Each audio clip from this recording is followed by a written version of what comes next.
Africa is one of the fastest growing regions for the Catholic Church, with millions of new baptisms and an increase in vocations annually.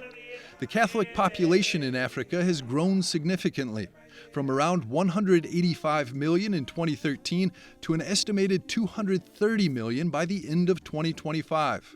Also, vocations are still on the rise. The number of priests rose by more than 1,600, while it's decreasing in Europe and America.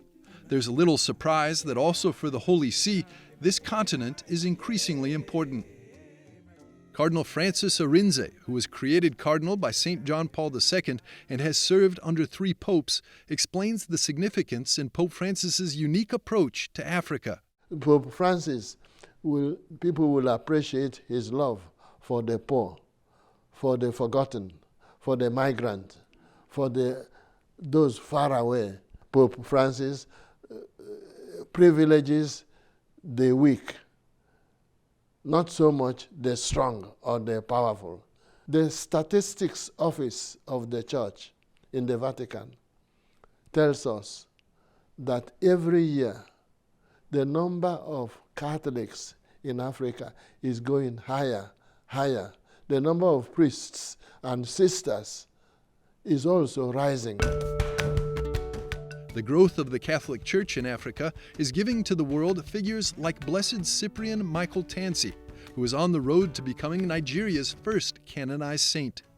The 92-year-old cardinal recalls the impact Blessed Tansey had on his life. He was the first priest I knew in 1940. He brought me into the church. Baptism, first confession.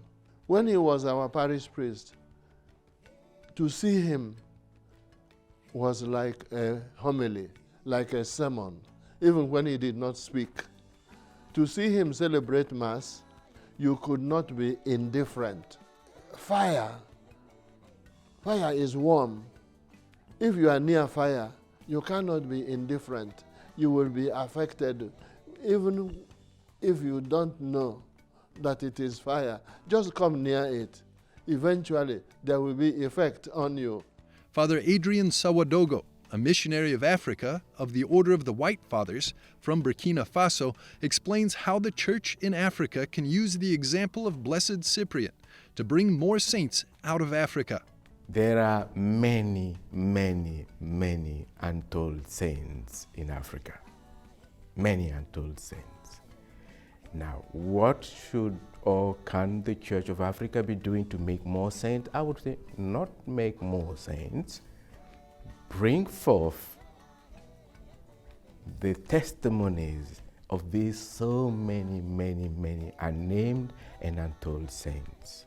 Pope Francis has undertaken 5 trips to Africa, visiting countries such as Kenya, Uganda, Central African Republic, and South Sudan, addressing both economical and spiritual issues. Father Adrian explains why it's crucial that Pope Francis travel to these countries and meet with the African people. That living physical presence, communicating body and mind and words is for Africans very important. Writing a letter is good. Talking and sending a message is good, but coming to visit has no price, no equal. And that is why it's important that he goes physically, because they believe in a church that is one, that has a head, that is leading the flock. And if you look at his different visits, you see the joy of people to see him. I just want to see him. That's enough. Father Oswald Malya, another missionary of Africa, believes that the Holy Father's efforts will have a lasting impact on the African communities. I would say that Pope Francis personally, I will remember him for his efforts to look after the wounded sheep. Pope Francis's visits in Africa have been very much focused on wounded flock, which are found in conflict areas. And right from the beginning, he was not afraid to go to these conflict zones.